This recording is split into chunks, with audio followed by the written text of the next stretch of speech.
Senator, a Syrian peace initiative is in its infancy in Geneva. Can you envision a diplomatic, negotiated outcome in which the killing stops and America's stated goal, the departure of President Assad, is achieved?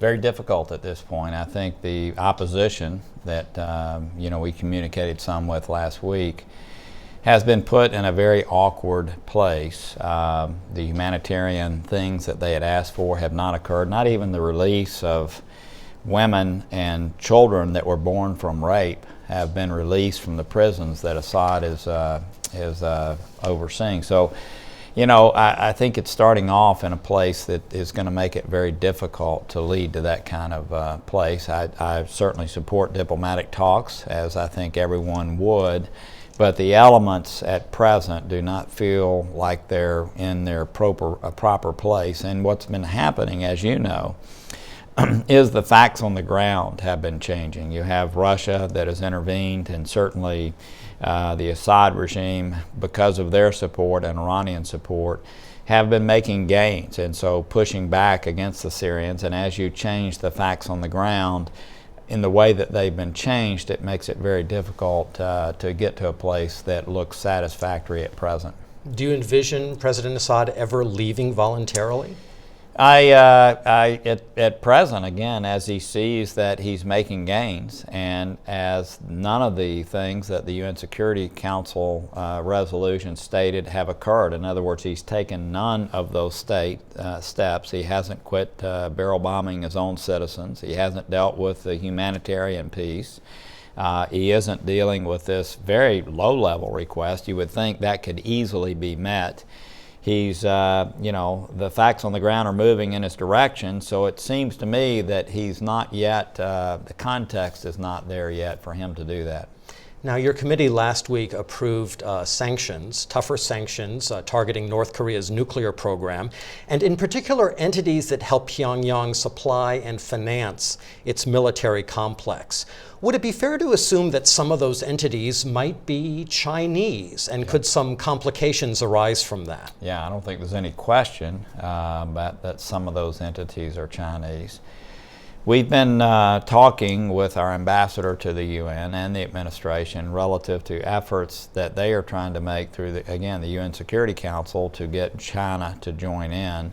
I know that those have progressed from the beginning in a very slow way. China's responded in not a satisfactory way, as I understand it. And so, yes, Congress is moving on. It's my sense that the UN Security Council discussions are probably, they're not going to make the progress that we would all like. And so, yes, some of those entities will be Chinese entities. And, it's a shame. The country that could really push back against what North Korea is doing is China.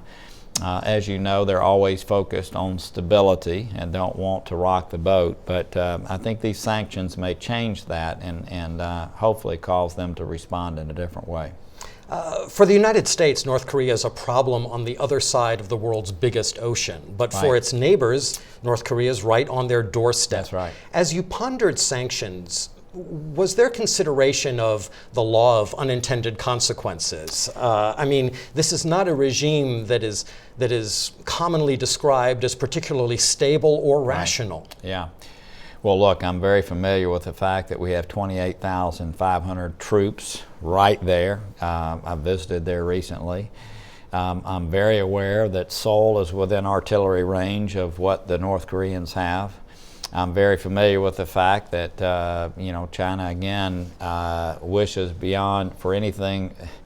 The greatest wish for China is stability, but I would actually say that what you've got is the unintended consequences of doing nothing. And the international community has been very engaged in Iran, which is much further behind than North Korea is with their nuclear development. And yet over three administrations here, three failures, abject failure relative to North Korea. So I think what you see is people understanding that continuing as we are is not going to take us to a good place. They continue to do the ballistic missile testing. They continue to work on those elements that will put them in a place to be able to deliver a nuclear warhead.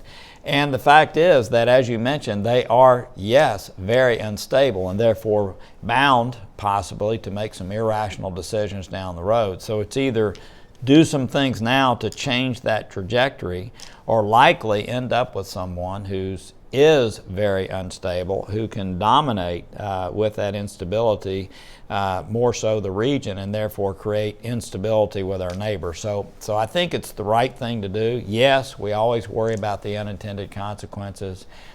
Maybe this will rattle China to a degree to want to take some steps that in a more forward manner. You mentioned Iran, and you've been highly critical of the international nuclear accord with Iran. Now that it's in place, for better or worse, do you want it to succeed? And are there things a Republican Congress can do to help it succeed? Obviously, I didn't like the agreement because of the immediate leverage shift that has just taken place, where Iran now has access to a lot of resources it didn't before.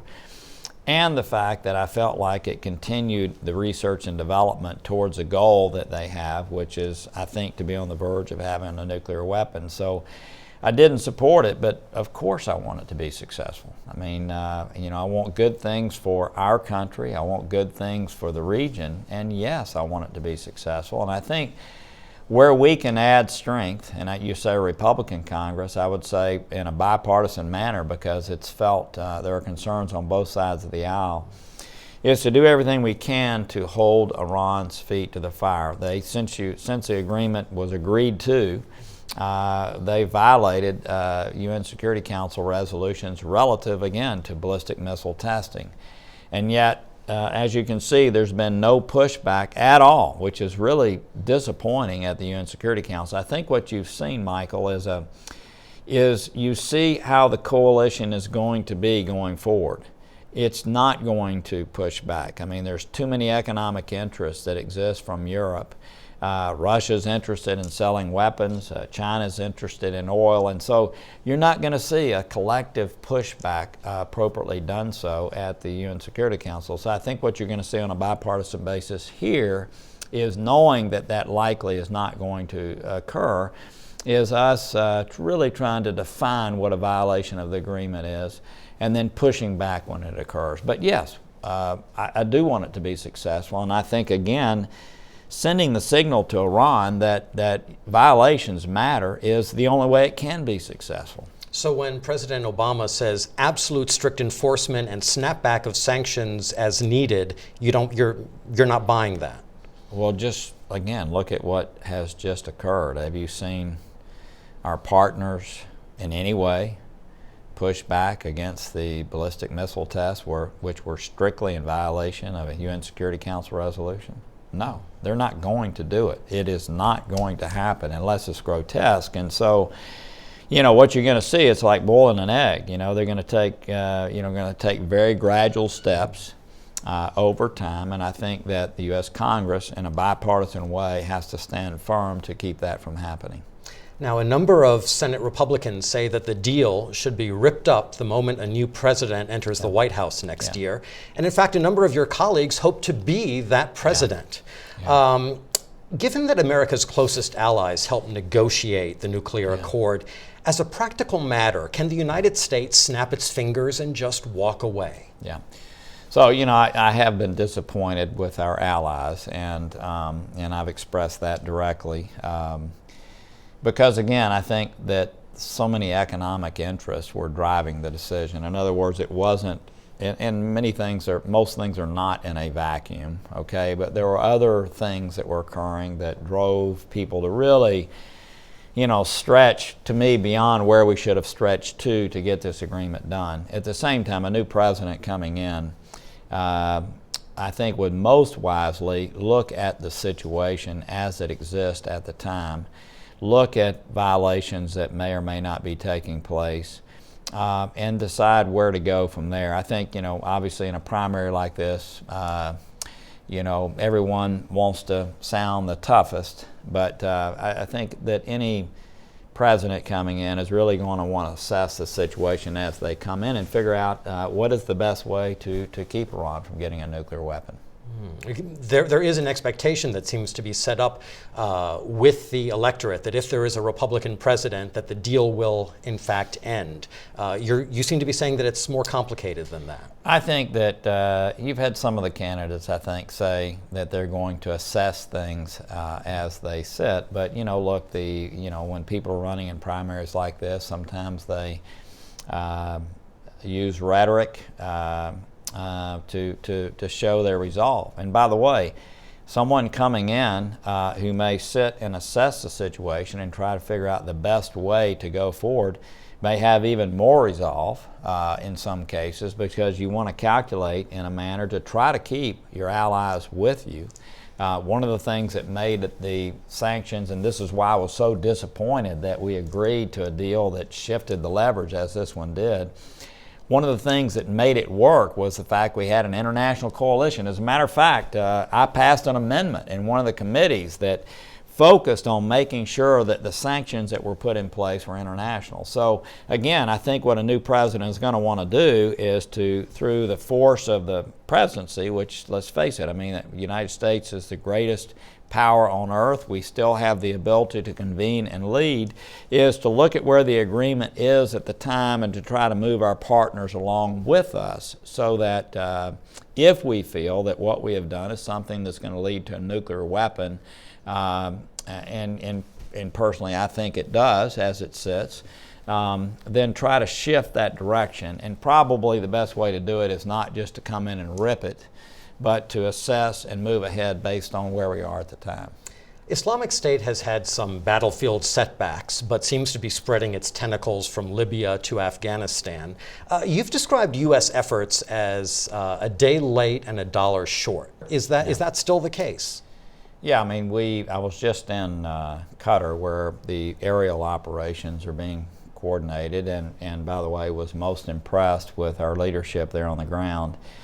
After that, I was in Afghanistan, where the Islamic State has established a foothold. And while I was there, believe it or not, our military could take actions against Al-Qaeda, but we could not take actions against the Islamic State. I mean, it's ridiculous. And it was a caveat, if you will, in our mechanisms.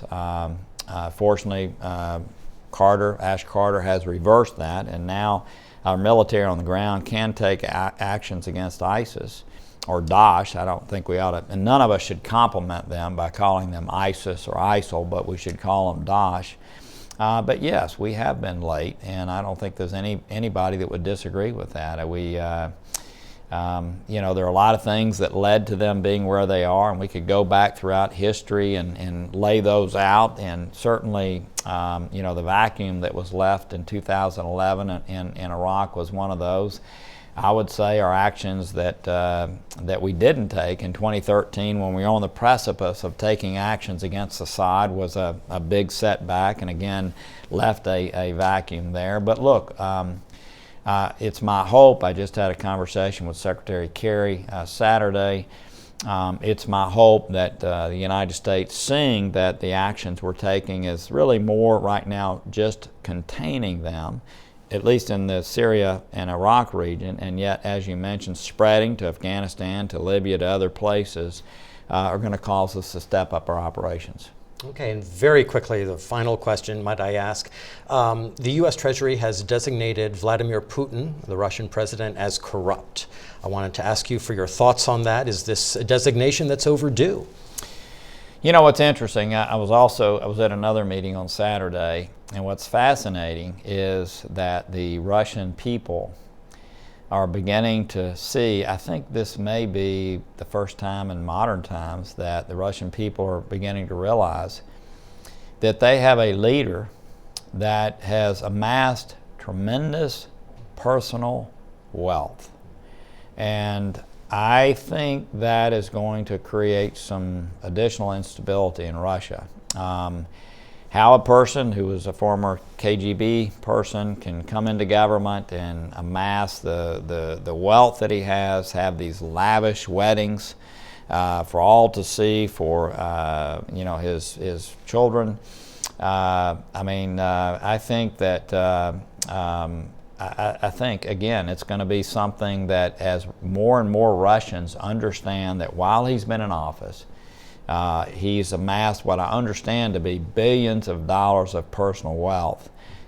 You cannot do that through just normal government operations. It has to be done through corruption. And I think over time it's going to be destabilizing for his regime as people find out more and more about it. Senator Bob Corker, Chairman of the Senate Foreign Relations Committee, thank you for your time. Thank you. I appreciate you, sir. it. Thank you.